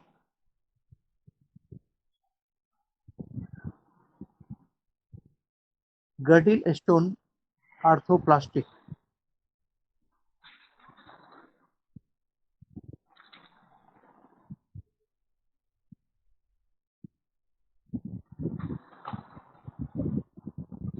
This type of operations is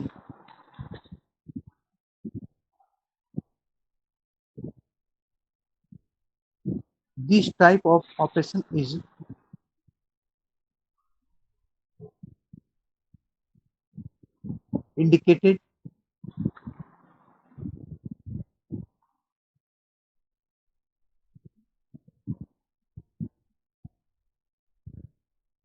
in an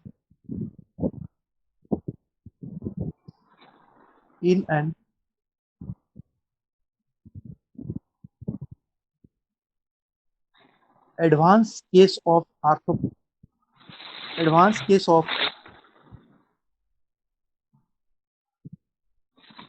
tuberculosis of the hip,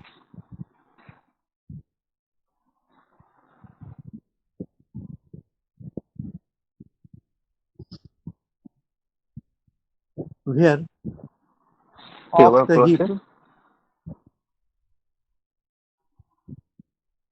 where extensive destruction of the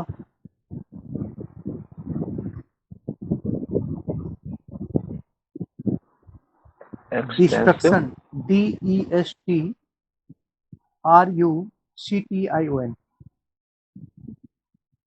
extensive destruction of the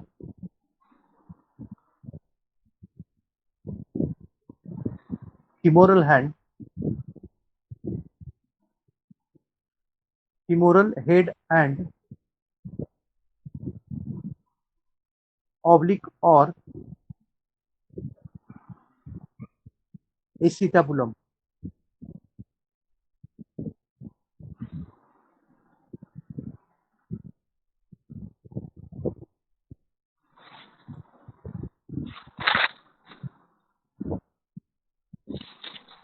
प्रघात केंद्र के it also indicated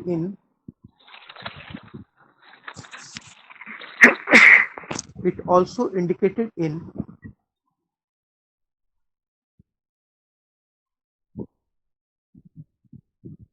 severe osteoarthritis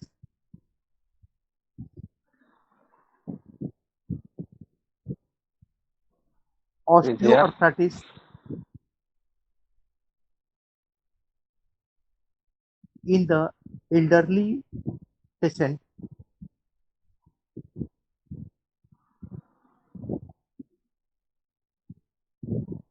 where any other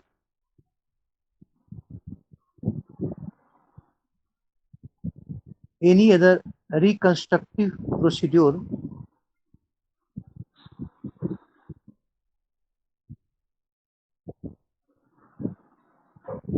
is contraindicated.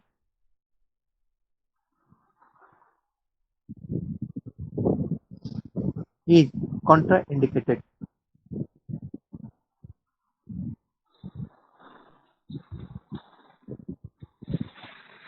प्रकाश फिर change होगा.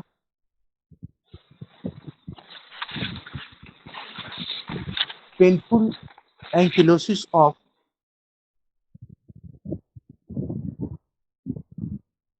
hip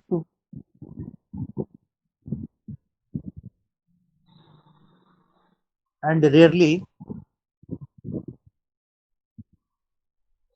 Of of sir. hip and rarely pyogenic infection of the hip.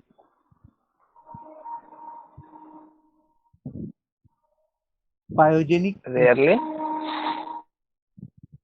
pyogenic infections of the hip.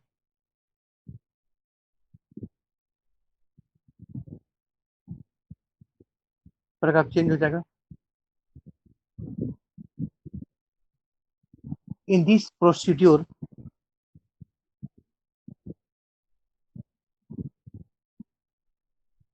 the femoral head and neck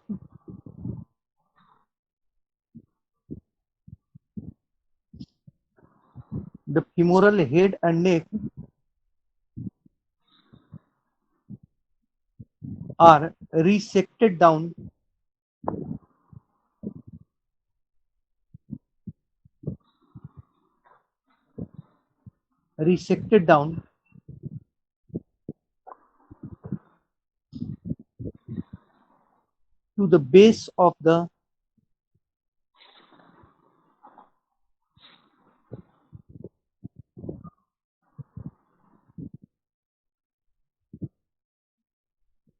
to the base of the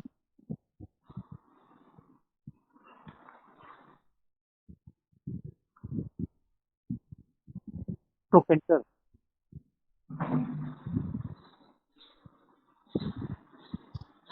Of the trochanter, क्या sir? TROCHANTER.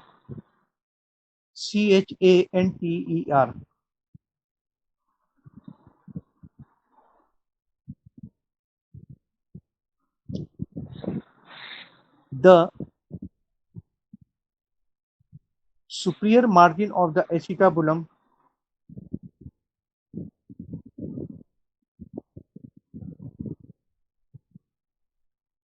the superior margin of the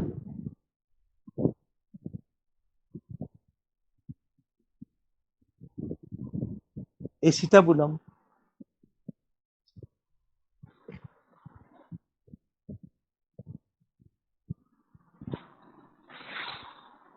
is also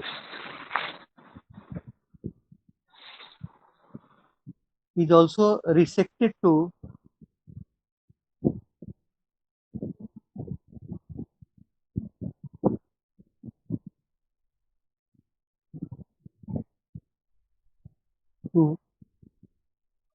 curate out the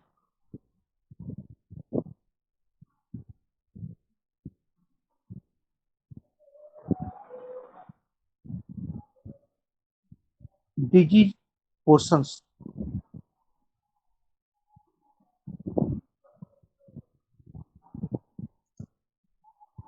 A gap is thus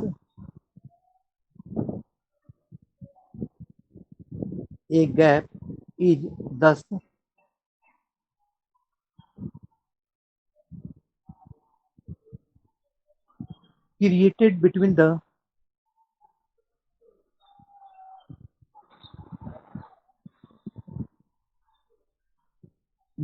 acetabulum and trochanter.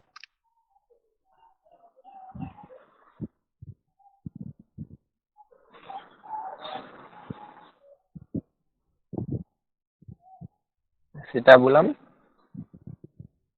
and trochanter.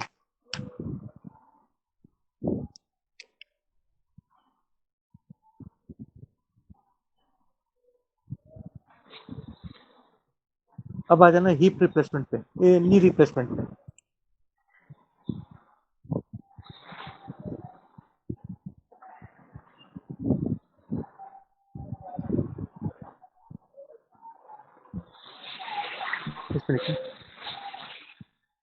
The knee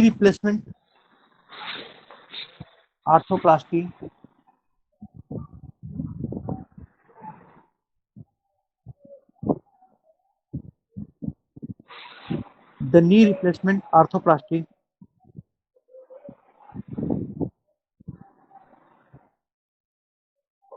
is indicated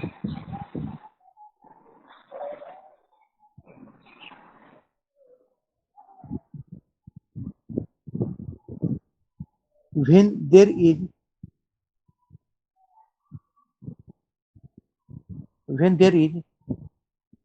unremitting UNREMITTING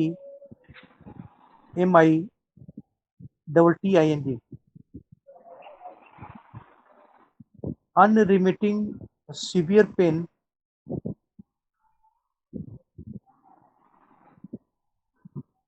in the knee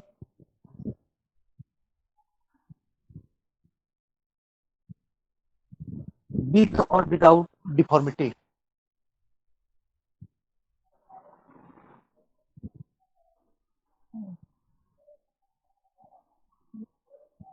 With or without without deformity.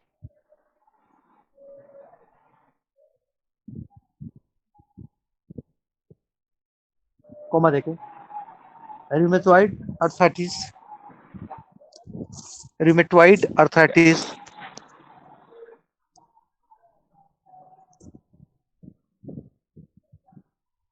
rheumatoid arthritis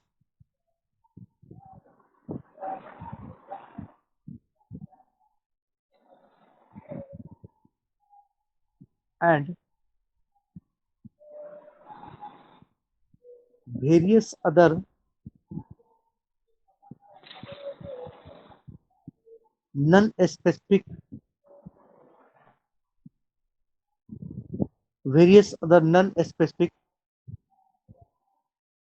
arthritis.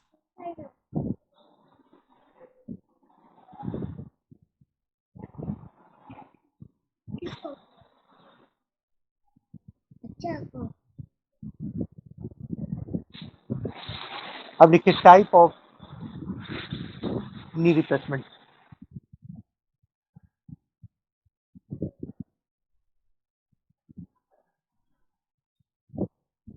type of knee replacement?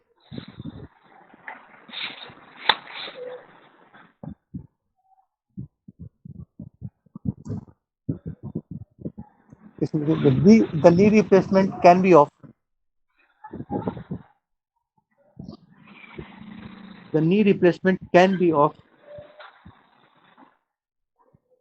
three types.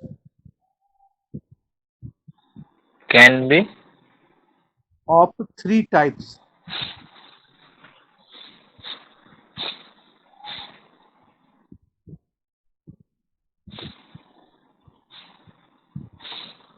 First में यूनिकम्पार्टमेंटल,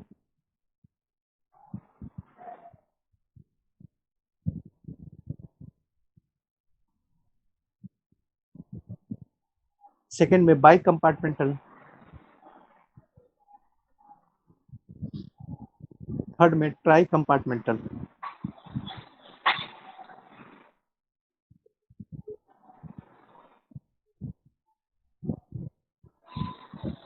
अब unicompartmental heading देना है। क्या sir? अब compartmental. Unicompartmental arthroplasty. Okay sir.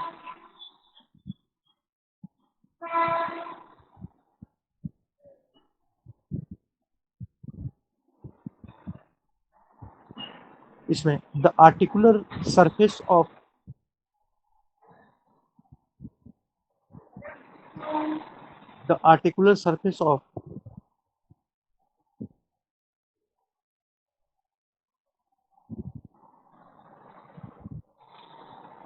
femur and tibia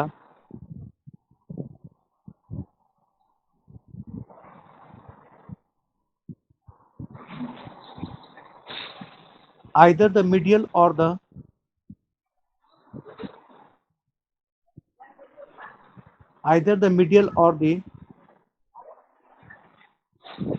middle. medial नहीं, medial, MEDIAL, medial or the lateral compartment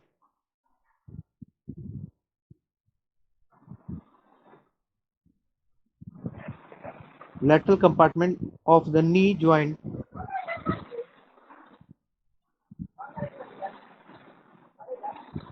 are replaced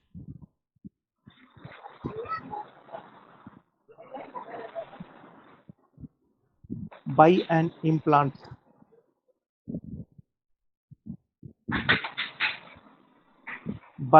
Implant. IMPLANT, artificial. Okay sir. पर आप change करके इसी में लिखना है।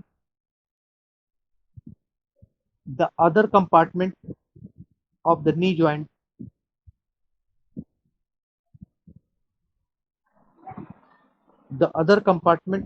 joint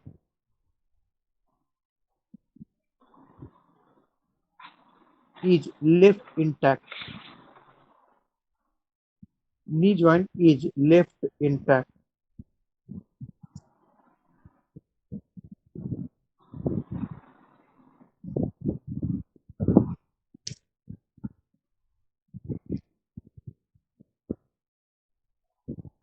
सेकंड में बाई कंपार्टमेंटल आर्थोप्लास्टी।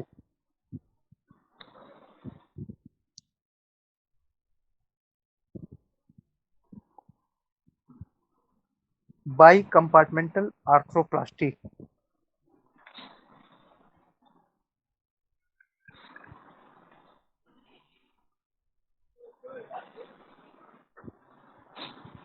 लिखे। In this operation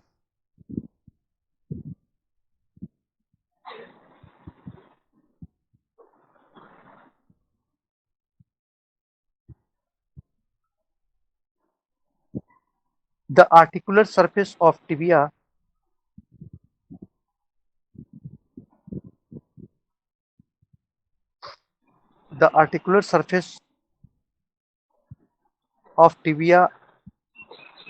and femur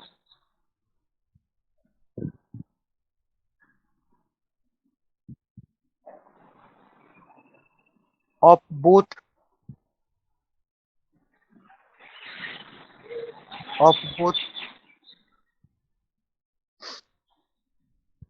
medial and lateral compartment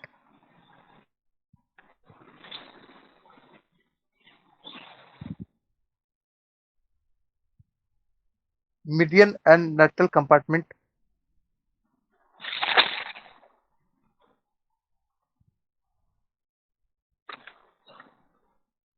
of the knee joints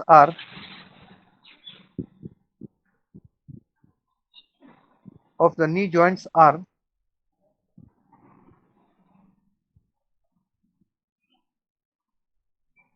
replaced by an implant.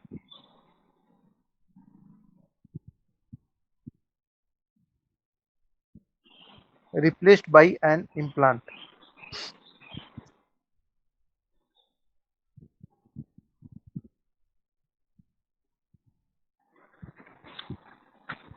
But the patellofemoral joint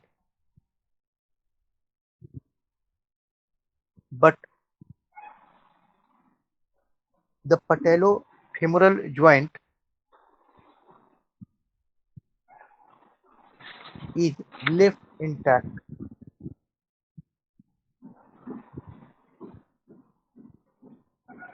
Is left intact.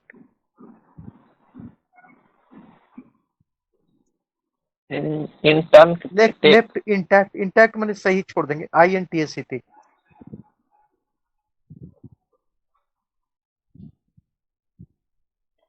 intact.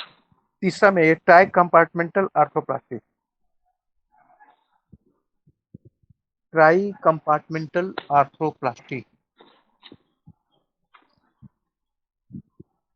Okay. देखिए, in this operation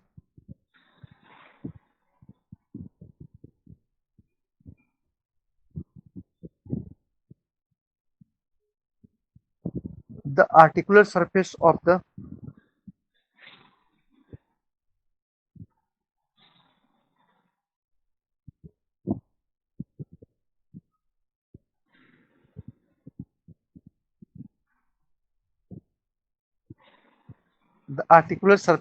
the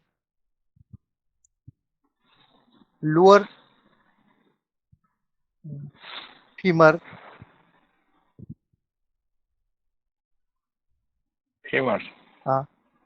upper tibia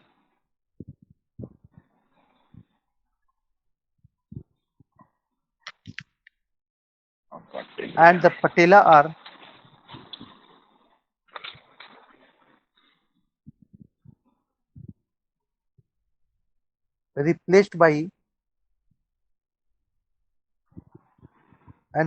are replaced by prosthesis.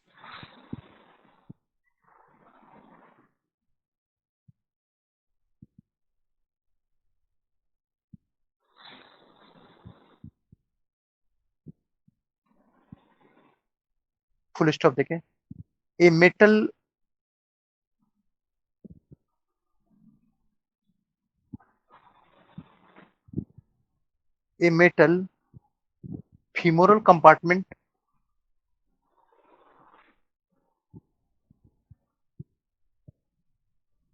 and a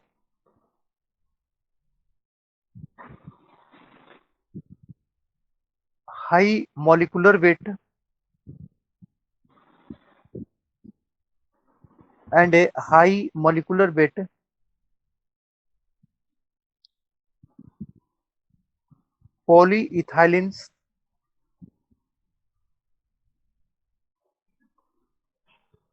polyethylene buttons are uses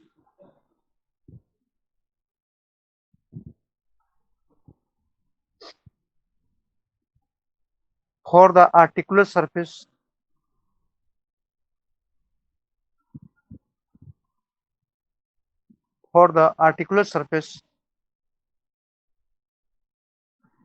of the patella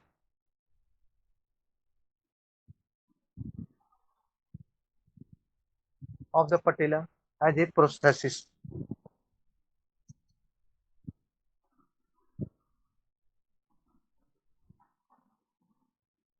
As a prosthesis.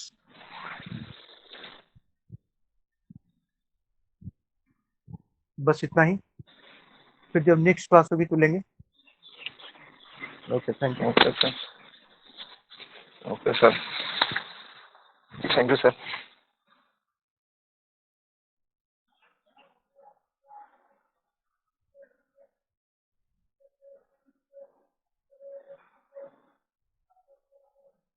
Hello sir.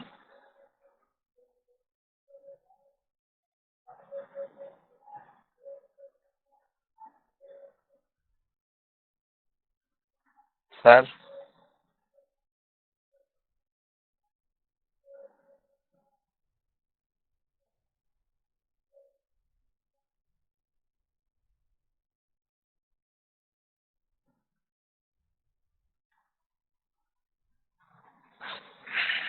Sir